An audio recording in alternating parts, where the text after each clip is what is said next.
Hola a todos, en este vídeo os voy a explicar en qué consisten las tres leyes de los gases ideales que se estudian en el segundo o tercero de la ESO, la ley de Boyle-Mariotte, la ley de Gay-Lussac y la ley de Charles, y vamos a resolver un ejemplo con cada una.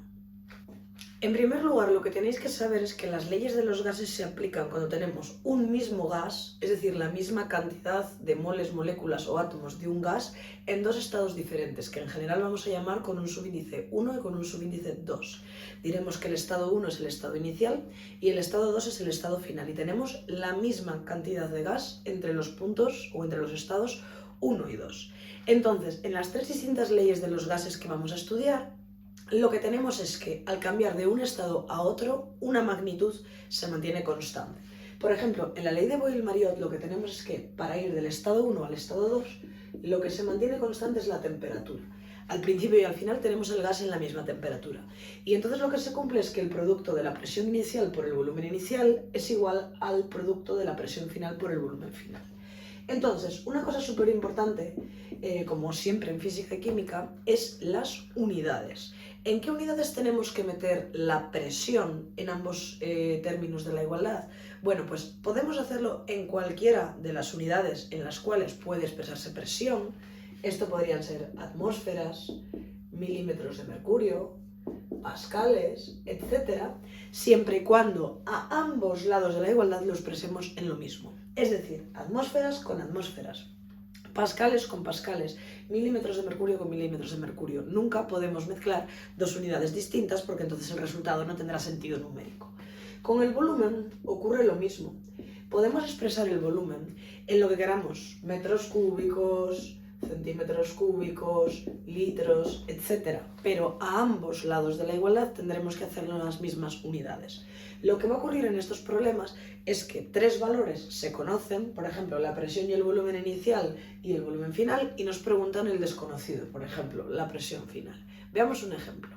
El enunciado, os dejo los enunciados en la descripción del vídeo, dice que tenemos un recipiente con capacidad de 25 litros y una presión de 7,5 atmósferas. Y nos piden la nueva presión si comprimimos el volumen hasta los 10 litros. Y nos dicen que la temperatura es constante. Entonces lo primero que vamos a hacer es decir, vale, ¿la temperatura es constante? Muy bien, pues entonces estamos en la ley de Boyle-Mariotte que acabamos de decir. Entonces, si estamos en la ley de Boyle-Mariotte, necesitaremos saber el volumen 1 y la presión 1, y el volumen 2 y la presión 2, y ver qué es lo que no conocemos, que será aquello que tenemos que calcular. Entonces, 25 litros, bueno, 25 litros es el volumen 1, el volumen inicial. La presión de 7,5 atmósferas es la presión 1. ¿Cómo reconozco si es presión o volumen? Hombre, pues por las unidades, o porque me lo dicen en el enunciado directamente, ¿vale? Presión, pero hay que reconocer las unidades. El volumen 2 nos dicen que es 10 litros, y lo que no sabemos es la presión 2. La presión 2 no se sabe. Vale. Entonces ahora vamos a escribir la fórmula con letras. Presión 1 por volumen 1 es igual que presión 2 por volumen 2. Y vamos a despejar aquello que no se conoce. No se conoce la presión 2. Por tanto, el volumen 2 lo que va a hacer es pasar de multiplicar a dividir. Y tendremos que la presión 2 es la presión 1 por el volumen 1 dividido del volumen 2. Una vez que lo tenemos despejado, lo que hacemos es sustituir los valores numéricos con sus unidades, ¿vale? Entonces la presión 1 es de 7,5 atmósferas, el volumen 1 es de 25 litros y el volumen 2 es de 10 litros. Simplificamos las unidades como si fueran números y me va a quedar 7,5 por 25 entre 10 atmósferas. Al escribir las unidades en el cálculo ya me quedan las unidades adecuadas en el resultado. Y el resultado es 18,75 atmósferas, y así se utiliza la ley de Boyle-Mariotte. La siguiente de las leyes de los gases que estudiamos es la ley de Charles, en la cual tenemos que la presión se mantiene constante entre el estado inicial y final. Entonces tenemos temperatura 1 entre volumen 1 es igual que temperatura 2 entre volumen 2. Los cocientes podrían ir al revés y tener volumen 1 entre temperatura 1 igual que volumen 2 entre temperatura 2. Sería igualmente la fórmula válida, ¿vale? Entonces, como os dije antes, los volúmenes 1 y 2 pueden ir en cualquier unidad siempre y cuando a ambos lados del igual tengamos la misma unidad. Por ejemplo, podríamos tener metros cúbicos con metros cúbicos, centímetros cúbicos con centímetros cúbicos, litros con litros, mililitros con mililitros, Pero la temperatura 1 y la temperatura 2 no pueden ir en cualquier unidad, tienen que ir obligatoriamente en grados Kelvin. Es decir, si los datos nos los dan en cualquier otra unidad de temperatura, habrá que pasar a escala absoluta, que es la escala de los grados Kelvin. ¿Cómo pasamos la temperatura a grados Kelvin? Si nos la dan en centígrados, que es lo más habitual, sumando 273, ¿vale?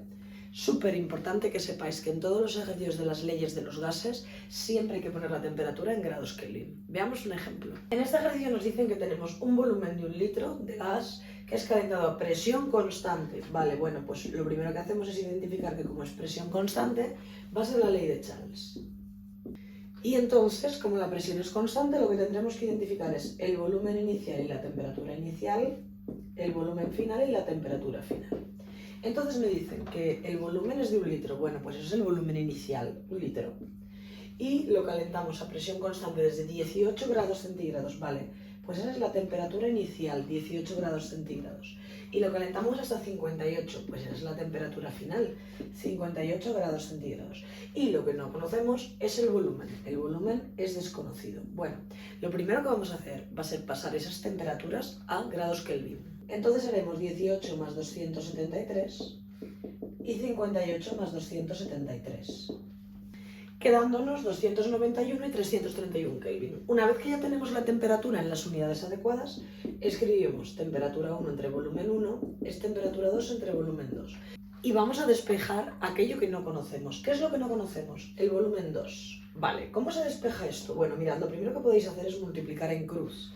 Y nos quedaría temperatura 1 por volumen 2 es igual que temperatura 2 por volumen 1. Eso es despejar, ¿vale? Cuando dos fracciones son iguales pueden multiplicarse en cruz. Y ahora, como lo que yo quiero despejar es el volumen 2, lo que voy a hacer es poner que el volumen 2 es la temperatura 2 por el volumen 1 entre la temperatura 1. Y ahora sustituyo los números. ¿Quién es la temperatura 2? 331 Kelvin. ¿Quién es el volumen 1? 1 litro. ¿Y quién es la temperatura 1?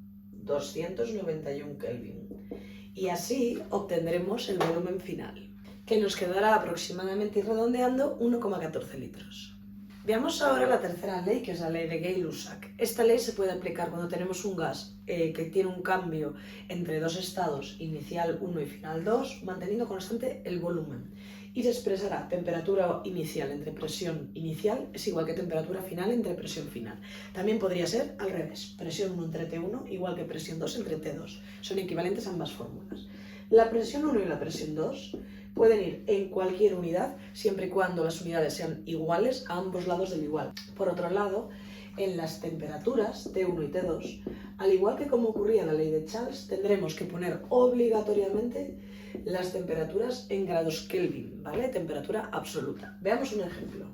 Fijaros, en este ejercicio me dicen que un recipiente rígido tiene un gas a 5,25 atmósferas, o sea, eso es la presión inicial, y 25 grados centígrados, esa es la temperatura inicial. Me dicen que la presión no puede sobrepasar 9,75 atmósferas, esta es la presión final, y me preguntan hasta qué temperatura, o sea, temperatura 2, se puede calentar. Vale. ¿Qué quiere decir rígido? Rígido quiere decir que no cambia su volumen, no se expande, ¿vale? Entonces lo que vamos a hacer es decir que como es rígido, volumen constante, estamos ante la ley de Gay-Lussac y entonces lo que vamos a hacer es poner los valores de temperatura 1, presión 1, temperatura 2, presión 2. Entonces, ¿quién es la temperatura 1? 25 grados centígrados. Y la presión 1, 5,25 atmósferas. ¿Quién es la temperatura 2? No se sabe. Y la presión 2, 9,75 atmósferas. Entonces ahora lo que vamos a hacer es pasar la temperatura 1 a grados Kelvin, sumando 273. Esto, lo que hacemos ahora es escribir la expresión, la fórmula de Gay-Lussac, y vamos a despejar aquello que no se conoce. ¿Qué es lo que no se conoce? La temperatura 2. Entonces, ¿cómo despejaremos esto? La presión 2 que está dividiendo pasará a multiplicar. Entonces, la temperatura 2 será la temperatura 1 por la presión 2 y entre la presión 1. Y ahora lo que hacemos es sustituir los valores numéricos. Temperatura 1 en Kelvin, 298 Kelvin, por presión 2, 9,75 atmósferas, y dividido de la presión 1, 5,25 atmósferas. simplificamos las atmósferas con las atmósferas y el resultado nos va a quedar la temperatura en grados Kelvin. Y nos quedará como resultado una temperatura final de 553,4 grados Kelvin. Espero que os haya quedado claro cómo utilizar las leyes de los gases y os voy a dejar un enlace con otro vídeo en la descripción con más ejemplos.